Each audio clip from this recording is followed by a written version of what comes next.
Thank you. What would you like me to know? Your Honor, thank you for the opportunity to make this statement here today. And thank you for providing the time and flexibility for all the other brave survivors to make their statement. Each survivor deserves to be heard equally. I didn't think I would be here today. I was scared and nervous. It wasn't until I started watching the impact statements from the other brave survivors that I realized I too needed to be here. Larry, you do realize now that we, this group of women you so heartlessly abused over such a long period of time, are now a force, and you are nothing. The tables have turned, Larry. We are here. We have our voices, and we are not going anywhere. And now, Larry, it's your turn to listen to me. There is no map that shows you the pathway to healing. Realizing that you are a survivor of sexual abuse is really hard to put into words. I cannot adequately capture the level of disgust I feel when I think about how this happened. Larry, you abused the power and trust I and so many others placed in you, and I am not sure I will ever come to terms with how horribly you manipulated and violated me. You were the USA Gymnastics national team doctor, the Michigan and the United States Olympic team doctor. You were trusted by so many and took advantage of countless athletes and their families. The effects of your actions are far-reaching.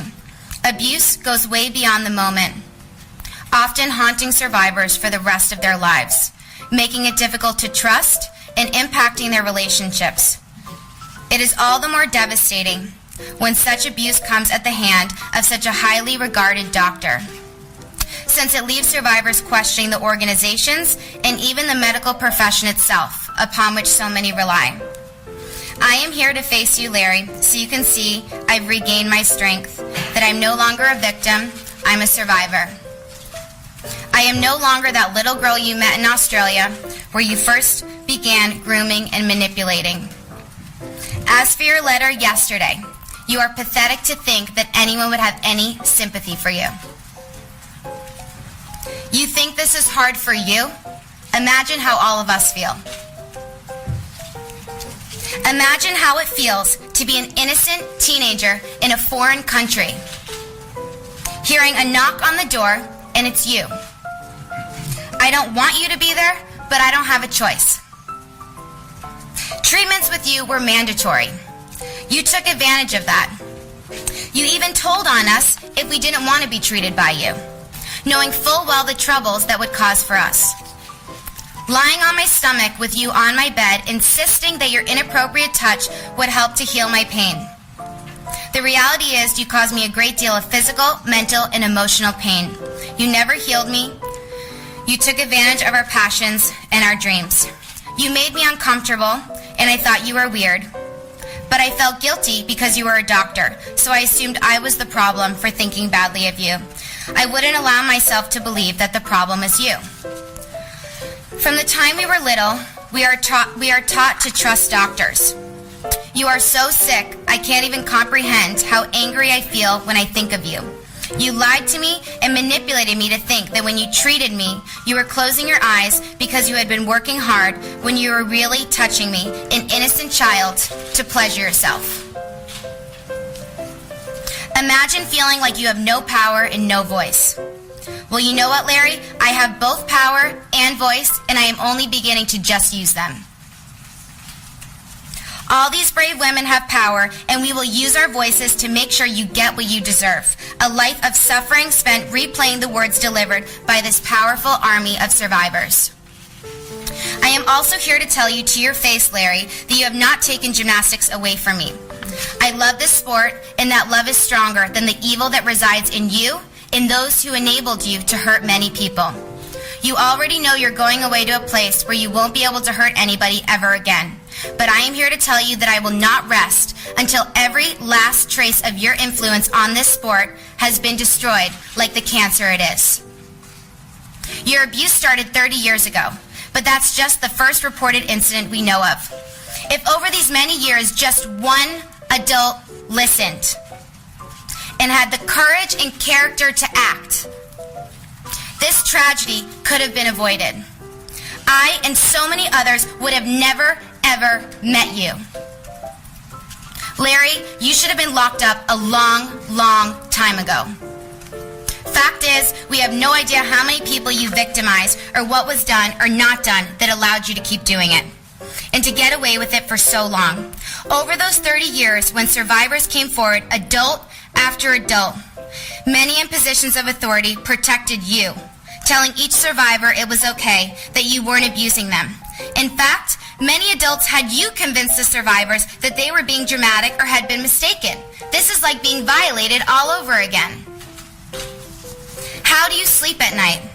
You were the decorated by USA Gymnastics and the United States Olympic Committee, both of which put you on advisory boards and committees to come up with policies that would protect athletes from this kind of abuse. You are the person they had, quote, take the lead of athlete care. You are the person they say, quote, provided the foundation for our medical system. I cringe to think that your influence remains in the policies that are supposed to keep athletes safe, that these organizations have for years claimed, quote, state of the art.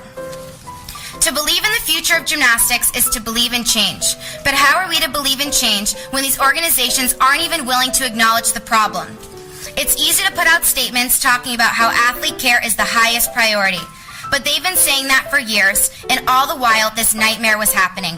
False assurances from organizations are dangerous, especially when people want so badly to believe them. They make it easier to look away from the problem and enable bad things to continue to happen. And even now, after all that has happened, USA Gymnastics has the nerve to say the very same things it has said all along. Can't you see how disrespectful that is? Can't you see how much that hurts? A few days ago, USA Gymnastics put out a statement attributed to its president and CEO, Carrie Perry, saying she came to listen to the courageous women and said, quote, their powerful voices leave an indelible imprint on me and will impact my decision as president and CEO every day. This sounds great, Miss Perry, but at this point, talk is cheap. You left midway through the day and no one has heard from you or the board. Carrie, I have never met you, and I know you weren't around for most of this, but you accepted the position of President and CEO of USA Gymnastics, and I assume by now you are very well aware of the weighty responsibility you've taken on. Unfortunately, you've taken on an organization that I feel is rotting from the inside, and while this may not be what you thought you were getting into, you will be judged by how you deal with it. A word of advice. Continuing to issue statements of empty promises, thinking that will pacify us, will no longer work. Yesterday, USA Gymnastics announced that it was terminating its lease at the ranch, where so many of us were abused. I am glad that it is no longer a national team training site, but USA Gymnastics neglected to mention that they had athletes training there the day they released the statement. USA Gymnastics, where is the honesty? Where is the transparency? Why must the manipulation continue? Neither USA Gymnastics nor the USOC have reached out to express sympathy or even offer support. Not even to ask, how did this happen? What do you think we can do to help? Why have I and others here probably not heard anything from the leadership at the USOC? Why has the United States Olympic Committee been silent? Why isn't the USOC here right now? Larry was the Olympic doctor and he molested me at the 2012 London Olympic Games. They say now they applaud those who have spoken out, but it's easy to say that now. When the brave women who started speaking out back then, more than a year after the USOC says they knew about Nassar, they were dismissed. At the 2016 Olympic Games, the president of the USOC said that the USOC would not conduct an investigation and even defended USA Gymnastics as one of the leaders in developing policies to protect athletes. That's the response a courageous woman gets when she speaks out, and when others joined those athletes and began speaking out with more stories of abuse, were they acknowledged? No. It is like being abused all over again. I have represented the United States of America in 2 Olympics and have done so successfully, and both USA Gymnastics and the United States Olympic Committee have been very quick to capitalize and celebrate my success. But did they reach out when I came forward? No. So at this point, talk is worthless to me. We're dealing with real lives in the future of our sport. We need to believe this won't happen again. For this sport to go on, we need to demand real change, and we need to be willing to fight for it. It's clear now that if we leave it up to these organizations, history is likely to repeat itself. To know what changes are needed requires us to understand what exactly happened and why it has happened. This is a painful process, but it's the only way to identify all the factors that contributed to this problem and how they can be avoided in the future. This is the only way to learn from these mistakes and make gymnastics a safer sport. If ever there was a need to fully understand a problem, it is this one right now. To accept that problem is limited to just what we know now is irresponsible, delusional even. Each new day seems to bring a new survivor. We have no idea just how much damage you caused, Larry, and we have no idea how deep these problems go.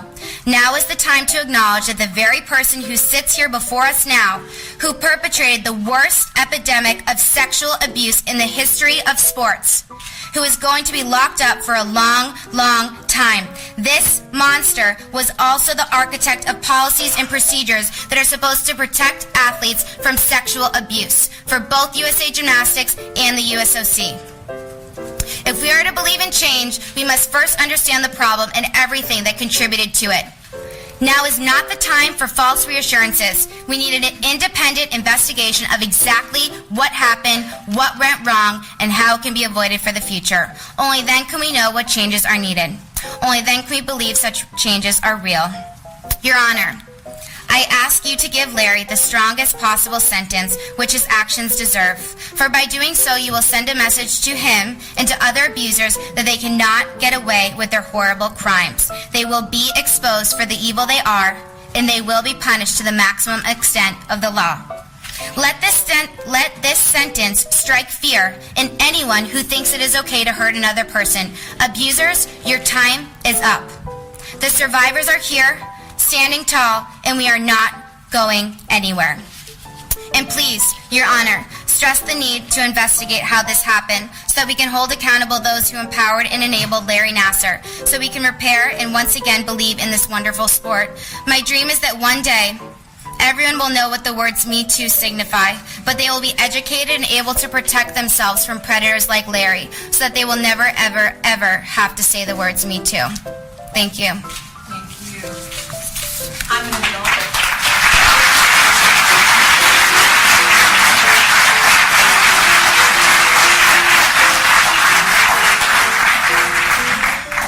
That was well deserved. Thank you. I'm an adult. I'm listening. I'm sorry it took this long. But I assure you that all of the words that you and your sister survivors have said and will say are being considered for sentencing. I have to say, there's a new state-of-the-art. It's called Aly Raisman. And Thank you. and Rachel, and every woman and parent and the doctors I've heard from. That state-of-the-art is change. It cannot remain. I agree with you in regard to the ranch. I read that. I didn't know there were still people there. I have no words for that. I think, though, they've heard you.